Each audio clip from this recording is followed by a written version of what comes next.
اس حدیث کو ہم سے عبداللہ بن محمد مسندی نے بیان کیا، ان سے ابو روح حرمی بن عمارہ نے، ان سے شعبہ نے، وہ واقد بن محمد سے روایت کرتے ہیں، وہ کہتے ہیں میں نے یہ حدیث اپنے باپ سے سنی، وہ ابن عمر رضی اللہ عنہ سے روایت کرتے ہیں کہ رسول اللہ صلی اللہ علیہ وسلم نے فرمایا، مجھے اللہ کی طرف سے حکم دیا گیا ہے کہ لوگوں سے جنگ کروں اس وقت تک کہ وہ اس بات کا اقرار کر لیں کہ اللہ کے سوا کوئی معبود نہیں ہے، اور یہ کہ محمد صلی اللہ علیہ وسلم اللہ کے سچے رسول ہیں،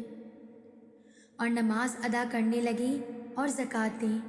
جس وقت وہ یہ کرنے لگیں گے تو مجھ سے اپنے جان و مال کو محفوظ کر لیں گے سوائے اسلام کے حق کے۔ رہا ان کے دل کا حال تو ان کا حساب اللہ کے ذمے ہے۔